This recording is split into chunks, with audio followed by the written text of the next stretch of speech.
Hermanos, vamos a abrir nuestra Biblia en Filipenses capítulo 4 y vamos a leer los versos del 10 al 20, por favor. Mi nombre es César Guerra, soy uno de los diáconos en Familia de Fe y bueno, siempre es un gozo y una bendición poder compartir la palabra del Señor.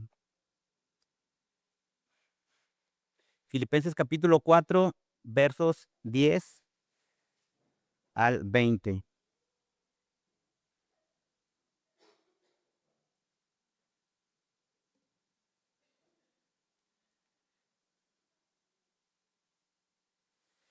Dice así la palabra del Señor. Me alegré grandemente en el Señor de que ya al fin han revivido su cuidado para conmigo. En verdad, antes se preocupaban, pero les faltaba la oportunidad. No que hable porque tenga escasez, pues he aprendido a contentarme cualquiera que sea mi situación. Sé vivir en pobreza y sé vivir en prosperidad. En todo y por todo he aprendido el secreto tanto de estar saciado como de tener hambre, de tener abundancia como de sufrir necesidad. Todo lo puedo en Cristo que me fortalece. Sin embargo, han hecho bien en compartir conmigo en mi aflicción. Ustedes mismos también saben, filipenses, que al comienzo de la predicación del Evangelio, después que partí de Macedonia, ninguna iglesia compartió conmigo en cuestión de dar y recibir, sino solamente ustedes. Porque aún a Tesalónica enviaron dádivas más de una vez para mis necesidades. No es que busque la dádiva en sí, sino que busco fruto que aumente en su cuenta. Pero lo he recibido todo y tengo abundancia. Estoy bien abastecido, habiendo recibido de Epafrodito lo que han enviado. Fragante aroma, sacrificio aceptable, agradable a Dios. Y mi Dios proveerá a todas sus necesidades conforme a sus riquezas en gloria en Cristo Jesús. A nuestro Dios y Padre sea la gloria por los siglos de los siglos. Amén. Vamos a orar. Señor, gracias por tu palabra. Te pido, Dios, que hables a nuestras vidas en esta tarde. Que uses mi vida, Dios, a pesar de mí. Y que las verdades que encontramos, Dios, en este texto puedan plantarse en nuestro corazón. Podamos vivirlas, Señor, saliendo de este lugar. Ayúdame, Dios, y obra en los corazones de mis hermanos y en mi corazón, en cada uno de los que estamos aquí. Te lo pido en Cristo Jesús, Padre. Amén. Hace casi 3 siglos, en una pequeña aldea de Alemania llamada Hernut, un grupo de creyentes moravos experimentó un poderoso avivamiento. No eran ricos ni influyentes. Eran refugiados perseguidos, hombres y mujeres sencillos que surgieron del movimiento que comenzó el reformador Juan Hus, quien fue martirizado en 1415 por enseñar que la Biblia debía ser la autoridad de fe y de práctica. Este grupo de moravos solo tenía una cosa segura: Cristo era suficiente para ellos. En 1732, dos jóvenes de esta comunidad escucharon que en la isla del Caribe había miles de esclavos que jamás habían oído hablar de Jesús. Movidos por el amor, dijeron algo que estremeció a todos: si no podemos ir como libres, nos venderemos como esclavos para anunciarles el evangelio. Y así lo hicieron. Dejaron su hogar, sus familias y su comodidad, confiando solo en que Cristo era su proveedor y su contentamiento. Cuando el barco zarpó, levantaron la voz y gritaron una frase que se convertiría en el lema de su vida: que el cordero que fue inmolado reciba la recompensa de su sufrimiento. No tenían riquezas, ni poder, ni posición, pero tenían a Cristo y eso bastaba. Por eso dieron sus vidas, su tiempo, sus recursos y hasta su libertad para que otros conocieran del Salvador. Ellos hallaron contentamiento en Cristo y compartieron con amor para suplir la mayor necesidad que puede tener el ser humano, que es la salvación de su alma. Hermanos, esta historia muestra que cuando el corazón de los creyentes está lleno del amor de Dios, el egoísmo se va. Cuando Cristo es suficiente, podemos ser entonces generosos y tener contentamiento en cualquier situación que estemos pasando. Así como aquellos moravos, también la iglesia de Filipos fueron generosos y se entregaron para llevar el evangelio. De la misma manera, mis hermanos, nosotros estamos llamados a compartir lo que tenemos, sea mucho o sea poco. Y no solamente hablamos de finanzas. Estamos comprometidos a dar para bendecir a otros y promover la extensión de su reino. Así que, hermano, lo que hoy quiero que aprendamos a través de esta cita de Filipenses es esto, y esa es la idea que yo deseo que se quede en tu corazón. En Cristo hallamos provisión y contentamiento. Por eso compartimos con generosidad para suplir las necesidades de otros. En Cristo hallamos provisión y contentamiento. Por eso compartimos con generosidad para suplir las necesidades de otros. Mi primer encabezado, mis hermanos, lo vamos a ver del verso 10 al verso 13, el cual he titulado Nuestra suficiencia en Cristo produce contentamiento. Y antes de entrar al texto, déjame te digo esto. Alguien dijo, debemos cambiar la teología de la prosperidad y la teología de la pobreza por la teología paulina, una teología bíblica correcta. ¿Qué significa esto? Pablo no enseñó que el creyente debía ser rico, pero tampoco que debía ser pobre, sino contento en Cristo. Su confianza no estaba en lo que tenía o en lo que le faltaba, sino en quien lo estaba sosteniendo. Pablo dijo, he aprendido a contentarme cualquiera que sea mi situación. Entonces vamos a ver que los filipenses son un modelo de dar con generosidad. Y Pablo es un modelo de recibir con contentamiento. Es decir, los filipenses representan la generosidad cristiana dando no por obligación, sino como fruto de su amor por Cristo. Y Pablo, en cambio, muestra el contentamiento recibiendo con gratitud sin depender de las circunstancias. El pastor Armando nos hablaba la semana pasada de cómo esta cultura consumista está inmersa en el mundo y lamentablemente dentro de la iglesia es lo mismo. No puedo generalizar, pero es una realidad. No nos gusta muchas veces compartir, ¿no? Si doy y luego con qué me quedo, decía Armando en esta ilustración que usó. Olvidando que Dios es quien nos ha dado todas las cosas. Esta iglesia había sido una gran ayuda para la extensión del reino. Filipenses 1:4, Pablo oraba de esta manera: pido con gran gozo en cada uno de mis oraciones por todos ustedes, por su participación en el evangelio desde el primer día.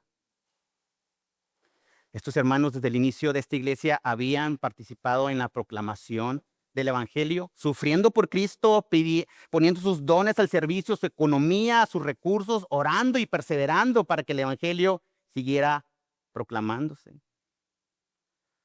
Pablo se encontraba preso en Filipos, lo dice el capítulo 1, versículo 13.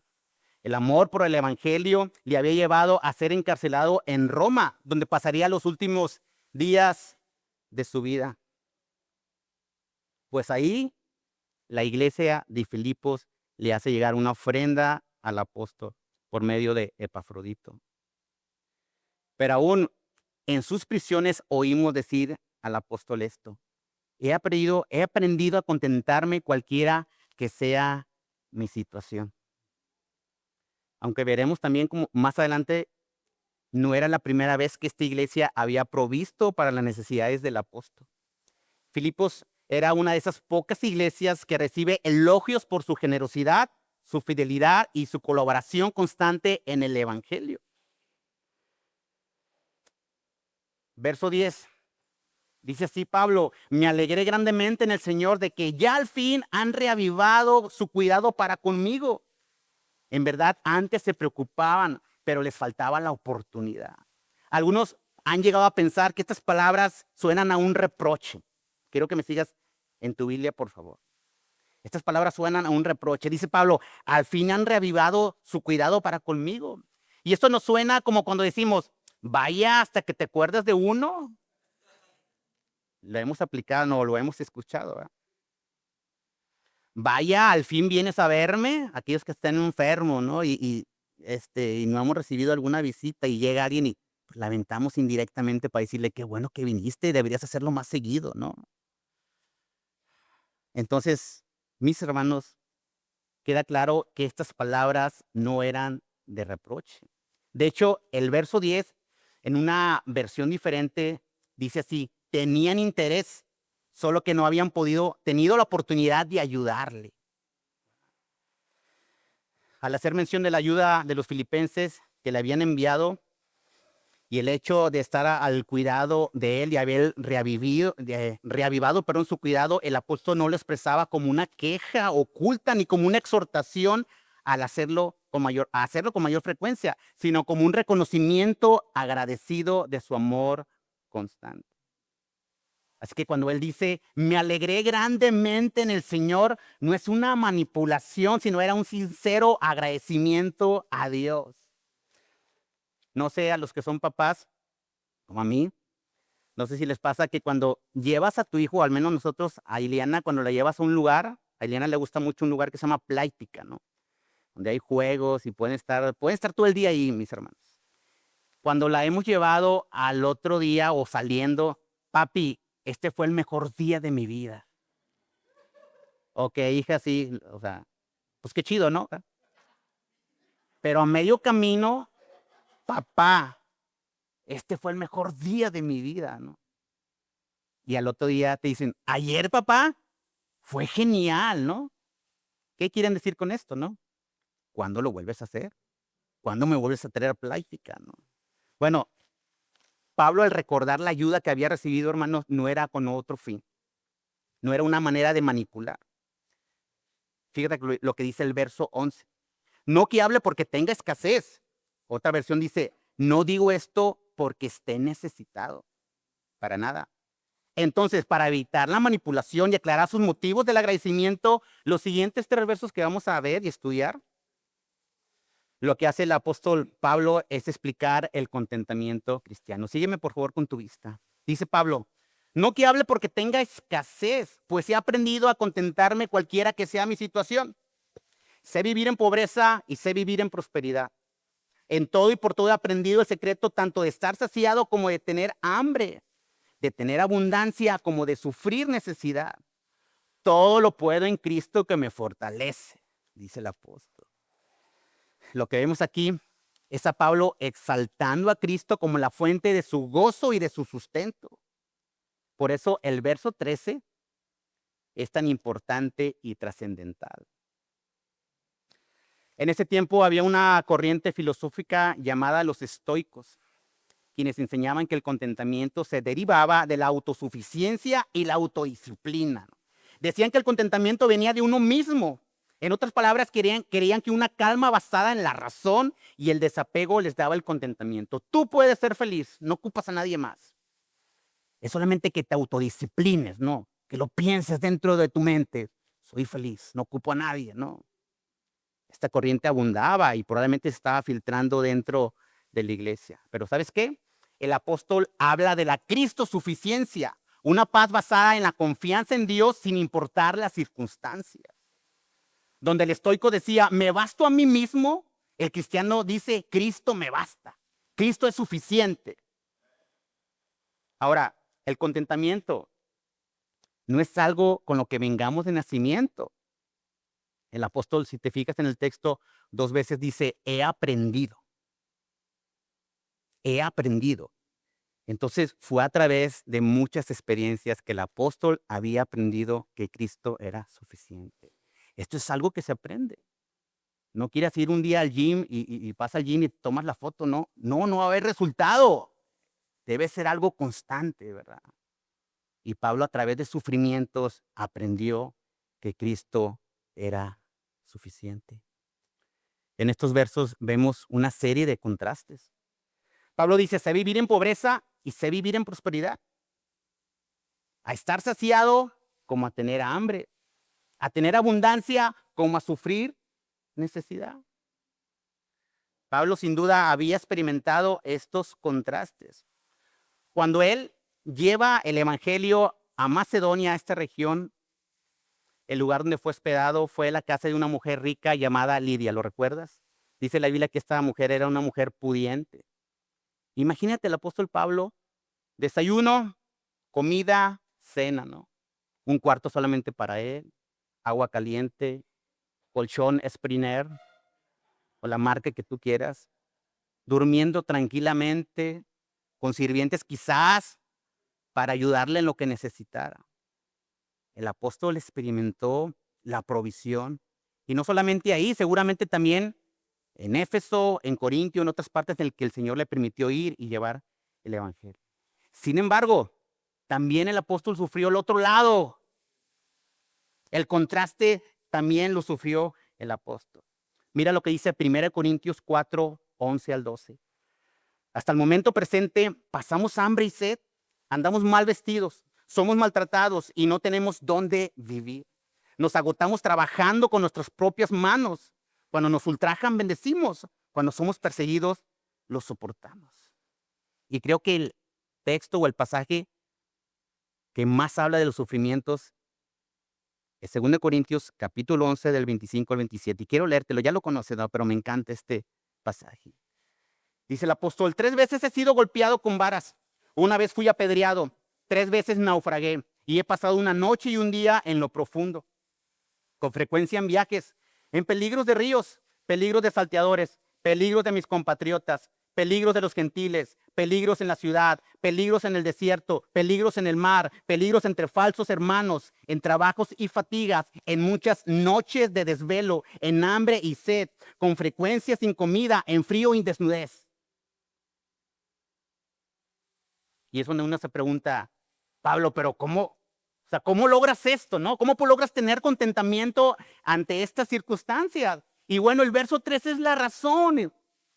El verso 3 es la clave, mis hermanos. Este verso o este pasaje que se ha malinterpretado de muchas maneras, subiendo el cerro de la silla, ¿no? Todo lo puede en Cristo. No lo uses ahí. ¿Cómo Pablo ha logrado tener contentamiento? ¿Qué dice el verso 13? Todo lo puedo en Cristo, que me fortalece. Dice el apóstol, Cristo ha sido mi fortaleza en mis dificultades. Cristo ha sido mi fortaleza en la escasez. Cristo ha sido mi fortaleza en la abundancia. Cristo ha sido mi fortaleza cuando he dado y me he quedado con poco. Cristo ha sido mi fortaleza en todo tiempo. Esa era la clave. Y esa es la clave para nosotros. Para el apóstol, las situaciones externas que pasaban a su alrededor no determinaban su gozo o contentamiento. Para él la alegría o la tristeza, la paz o la tormenta, la abundancia o la necesidad, la pobreza o la prosperidad no influían en su estado de ánimo, porque de una cosa estaba el apóstol seguro, la suficiencia en Cristo. Y eso bastaba. Creo que a muchos de nosotros lo que más nos roba el contentamiento son estas situaciones de economía, al menos a mí, ¿verdad? Y como decía Armando en su explicación pasada, como estamos inmersos en esta cultura de tener, de trabajar más, etcétera, ¿no? Recuerdo muy bien en una ocasión, eso fue ya hace, Ileana tenía como año y medio, 2 años. Recuerdo que me fui a trabajar y mi esposa, creo que era un día entre semana, mi esposa me dice, oye, ah, pues deja mi dinero, ¿no? O comprar unas cosas. Le dejé un quinientón. Pero era el único que me quedaba. Creo que fue un miércoles, ¿no? Compra lo que necesitas y me guardas el cambio. Es que hay que dar esa indicación, hermano, si no. Amén. El caso fue que a media mañana me escribe mi amada y linda esposa y me dice, no recuerdo si me escribió o me mandó WhatsApp. Me dice, perdí el dinero que me diste.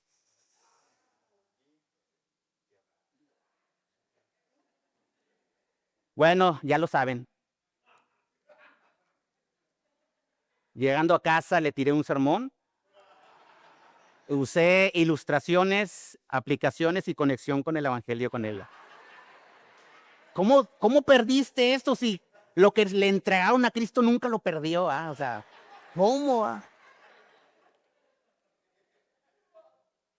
Le tiré un sermón y bueno, no pasó de más, ¿verdad? Al menos en lo personal, las situaciones de economía son difíciles, ¿no? Imagínate cuando toca pagar la renta, cuando toca pagar la colegiatura de tus hijos, la mensualidad del auto. ¿Qué me dicen? No, y cuando dices tú faltan 5 días y todavía me falta tanto. Y bueno, quizás para otros su contentamiento se pierde con la salud, con relaciones rotas, no sé, hermanos. Pero el problema en mi caso y en muchos de nosotros no es la falta de dinero, mis hermanos. Es la falta de fe y contentamiento ante cualquier circunstancia. No predicamos muchas veces que Dios es nuestro pastor y que nada nos faltará. No predicamos que Dios es nuestro sanador. ¿Y por qué cuando hay enfermedad nos sentimos desesperados, no? ¿Quién me puede ayudar? Cristo te puede ayudar, Dios te puede ayudar. ¿Cuándo nos ha dejado alimentar el Señor? ¿Cuándo ha faltado su provisión a nuestras vidas? Porque dudamos muchas veces de la provisión del Señor. Y lo más increíble que esa semana, obviamente, hermano, sí, me molesté y es en serio, le tiré un sermón. Oye, hay que cuidar el dinero, mira, pues uno sale a trabajar temprano y guárdalo bien, etcétera, ¿no? Y no les miento, pero en mi trabajo esa semana de propinas me dieron el doble de lo que yo había perdido. Y es en serio, es increíble. Dios siempre está al pendiente de las necesidades de cada uno de sus hijos. Pablo nos está enseñando una verdad muy importante. El contentamiento cristiano no tiene que ver con nuestras circunstancias. Se encuentra en Cristo y lo necesitamos a Él y con eso nos basta. Por eso, iglesia, te recuerdo, no hay nada que produzca más satisfacción. No hay nada más que te pueda dar alegría. No hay nada más en lo que puedas encontrar contentamiento, sino solamente en la persona de nuestro Señor Jesucristo. Descansa en eso y encuentra contentamiento porque Cristo es suficiente. En Cristo hallamos provisión y contentamiento. Por eso compartimos con generosidad para suplir las necesidades de otros. El segundo punto lo vemos del verso 14 al verso 20. Por favor, sígueme con tu vista. Pablo en los versos siguientes vuelve a retomar el tema de la ofrenda, ¿no? Así empezó en el verso 10. ¿Se acuerdan? Me alegré grandemente en el Señor de que al fin hayan revivido su cuidado para conmigo. En el verso 14 vuelve a retomar el tema. Dice Pablo, sin embargo, han hecho bien en compartir conmigo en mi aflicción. Sin embargo, me gusta porque aunque Pablo claramente les había hablado de la suficiencia en Cristo, él les dice, han hecho bien en compartir conmigo. La palabra compartir también se traduce como participar o tener comunión. En algunas versiones lo vas a ver así. Revela que no se trataba de una simple ayuda material. Esta colaboración de la iglesia hacia Pablo era como sentirse acompañado en la situación en la que él estaba.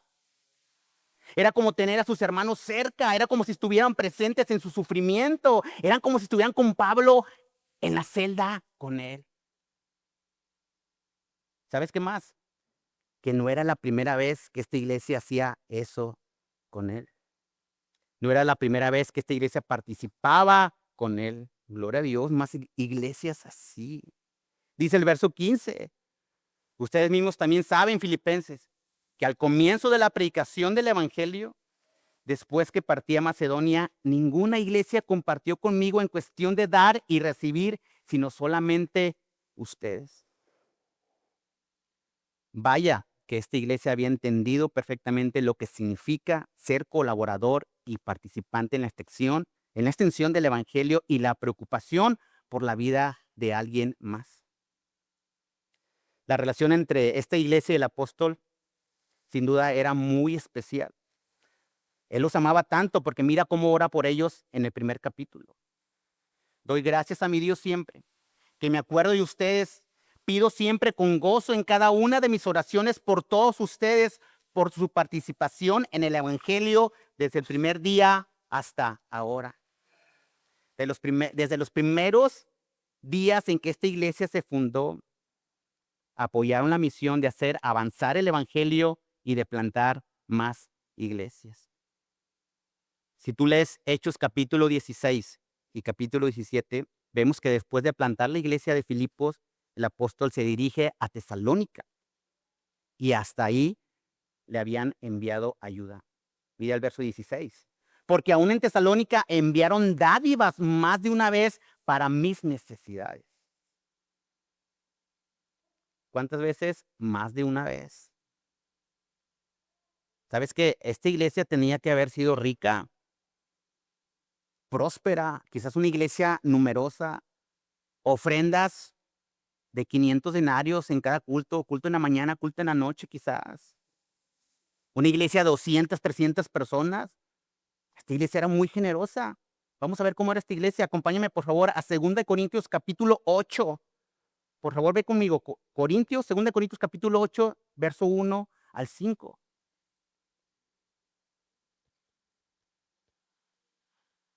¿Ya lo tienes? Ahora, hermanos, queremos que se enteren de la gracia que Dios ha dado a las iglesias de Macedonia. En medio de las pruebas más difíciles, voy a leer una versión, la nueva versión internacional, estoy leyendo otra versión, hermanos, perdónenme. En medio de las pruebas más difíciles, su desbordante alegría y su extrema pobreza abundaron en rica generosidad.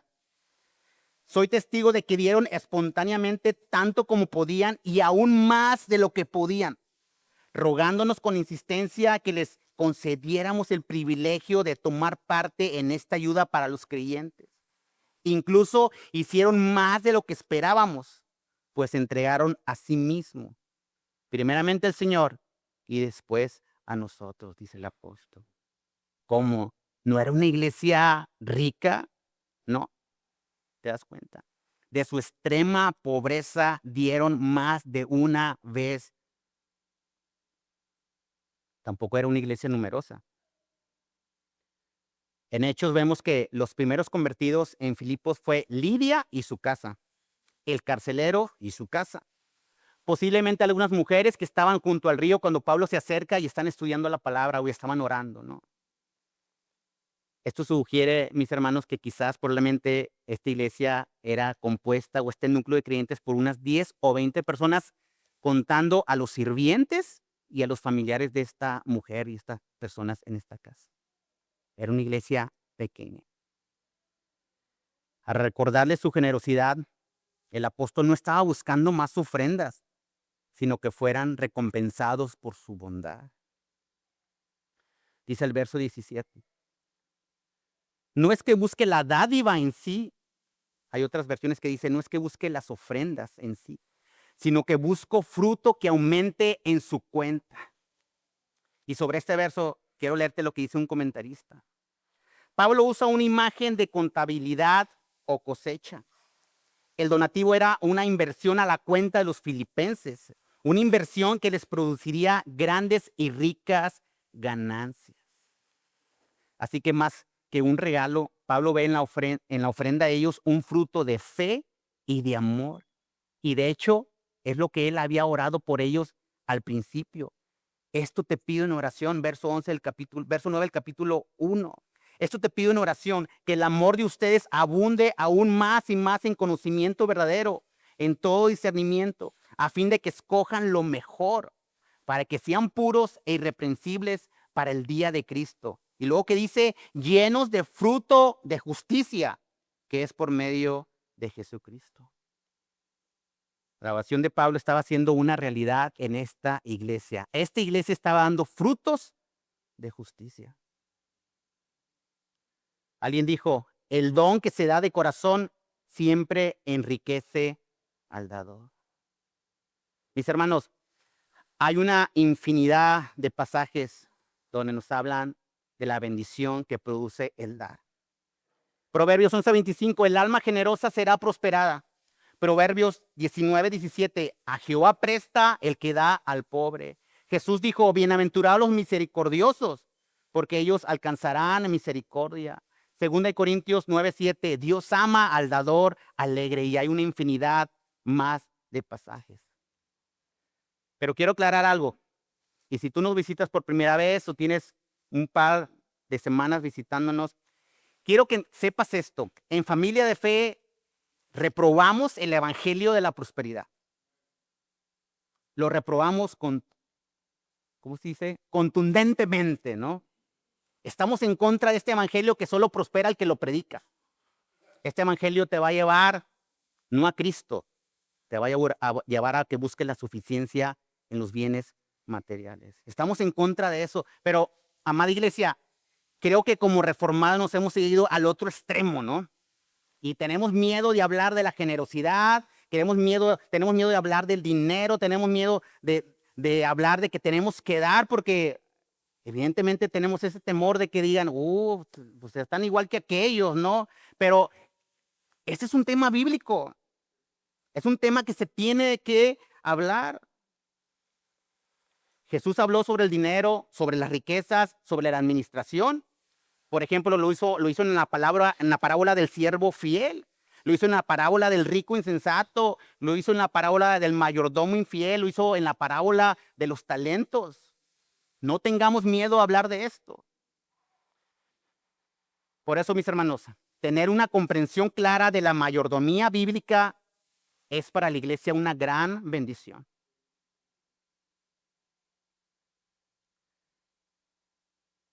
En los años 80, durante la hambruna que afectó a Etiopía, una iglesia muy pequeña y humilde de Corea del Sur escuchó que los cristianos etíopes estaban sufriendo escasez extrema.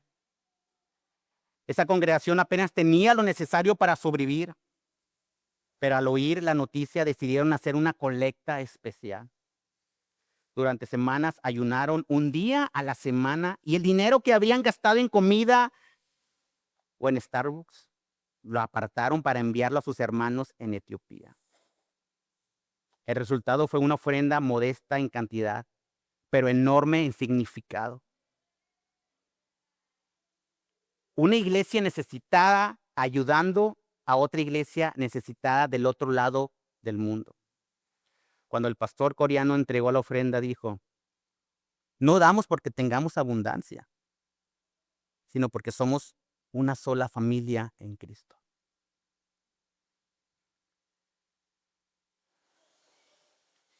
Cuando tú estás dando a alguien, cuando compartes de lo tuyo a otros, no es la cantidad. Si es mucho o es poco. No es el valor material de lo que tú estás entregándolo. Lo que realmente estás diciendo es, estoy contigo, mi hermano. Eso fue precisamente lo que los filipenses hicieron con Pablo. Su generosidad fue una forma de comunión, una expresión palpable de amor fraternal en Cristo. Pablo había recibido por medio de Epafrodito, su compañero de misión, la ofrenda de los filipenses. Y mira cómo termina haciendo uso nuevamente de una metáfora. Y es que al apóstol le gustaba mucho hacer uso de ellas porque estas expresaban un significado más profundo. ¿Qué dice el verso 18? Estoy bien abastecido, habiendo recibido de Epafrodito lo que han enviado. Fragante aroma, sacrificio aceptable, agradable a Dios. ¿Sabes qué significa esto? Pablo compara la ofrenda recibida con la ofrenda que era puesta en el altar en el Antiguo Testamento. Es decir, la ayuda que le dieron a Pablo fue dada en realidad a Dios y sería recompensada y bendecida por él. Era como llevar las ofrendas y holocaustos en el altar, como se hacía en el Antiguo Testamento. Era quemada y subía este aroma que Dios lo veía y lo olía con agrado. Eso es lo que estamos haciendo cuando bendecimos y damos a alguien más. En verdad, espero en el Señor que podamos entender claramente la bendición que es dar y ser generosos con otros. El apóstol termina en el verso 19 diciendo esto.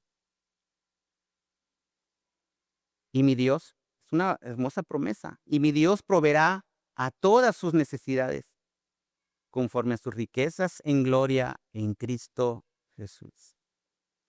Lo que estamos viendo en estos versos finales, en el verso 18 y en el verso 19,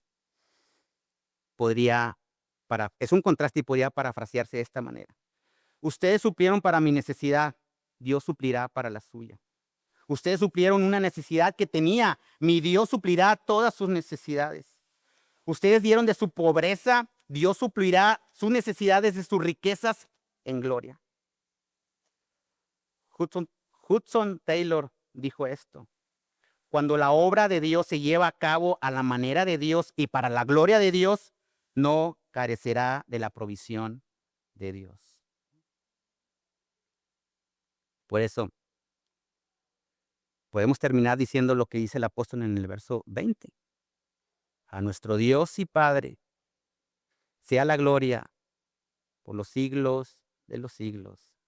Amén. Gloria a Cristo, porque Él, mis hermanos, nos asegura su provisión, nos asegura su sustento a cada uno de nosotros. Y para concluir, hemos aprendido que a través de las Escrituras, que cuando Cristo nos es suficiente, que cuando hallamos nuestro gozo en Él podemos tener contentamiento y ser personas más generosas sin importar nuestras circunstancias, es que podemos dar para aquellos que están en necesidad. El apóstol desde el principio de su carta anhelaba que existiera esta comunión y esta participación entre ellos. Mira lo que dice Filipenses 2 del 1 al 4. Por tanto, si hay algún estímulo en Cristo, si hay algún consuelo de amor, si hay alguna comunión del Espíritu, si algún afecto y compasión, hagan completo mi gozo, siendo del mismo sentir, conservando el mismo amor, unidos en espíritu, dedicados a un mismo propósito. No hagan nada por egoísmo o por vanagloria, sino con actitud humilde. Cada uno de ustedes considere al otro como más importante que a sí mismo, no buscando cada uno sus propios intereses, sino más bien los intereses de los demás. Iglesia, la invitación de Pablo es que tengamos comunión, compasión, que tengamos un mismo sentir y que con humildad miremos por los intereses y las necesidades de los demás. ¿Pero sabes qué? Esto solamente se va a lograr cuando entendemos y encontramos nuestra suficiencia en Cristo. ¿Quieres un ejemplo de humildad, de generosidad, de servicio y entrega? En la misma carta Pablo lo dice. Filipenses capítulo 2, versos 5 al 11. Haya pues en ustedes esa actitud que hubo también en Cristo Jesús, el cual, aunque existía en forma de Dios, no consideró el ser igual a Dios como algo a que aferrarse, sino que se despojó a sí mismo, tomando la forma de siervo, haciéndose semejante a los hombres, y hallándose en forma de hombre, se humilló él mismo, haciéndose obediente hasta la muerte y muerte de cruz. Por lo cual Dios también lo exaltó a lo sumo y le confirió un nombre que es sobre todo nombre, para que en el nombre de Jesús se doble toda rodilla de los que están en el cielo y en la tierra y debajo de la tierra, y toda lengua confiese que Jesucristo es el Señor, para gloria de Dios Padre. ¿Qué más ejemplo quieres de generosidad, mi hermano? Tenemos a Cristo.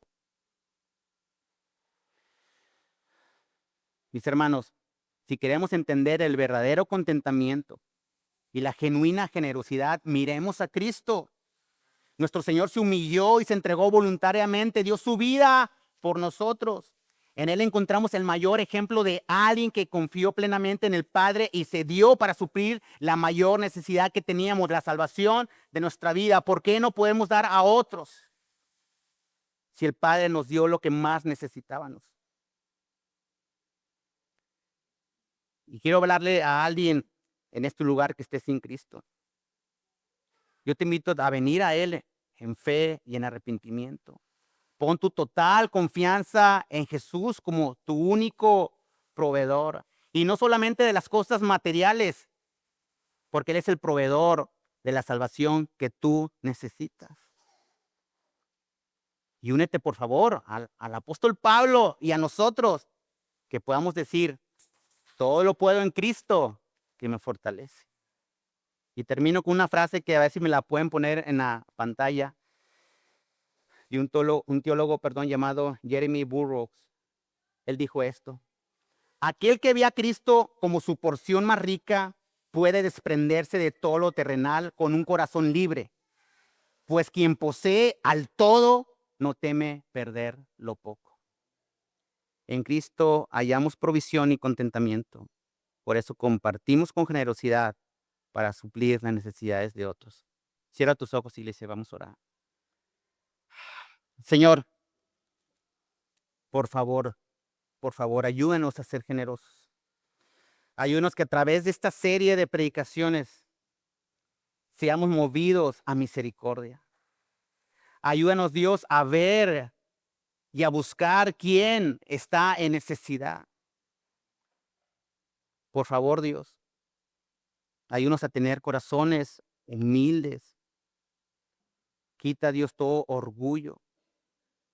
Quita toda codicia, Dios, de nuestra vida. Quita todo pensamiento que dice, si doy es que me va a quedar poco y no voy a completar. Dios, tú hasta el día de hoy has sido fiel con nosotros y nos has suplido aún más de lo que pedimos. Por favor, Dios, danos personas generosas. Ayúdanos a ver por las necesidades. Y aunque este texto es una iglesia proveyendo para la necesidad de Pablo, este hombre quien plantó esta iglesia, ayúdanos a ser generosos con nuestros hermanos. Ayúdanos a ser generosos con nuestro prójimo, aun aquellos que no te conocen.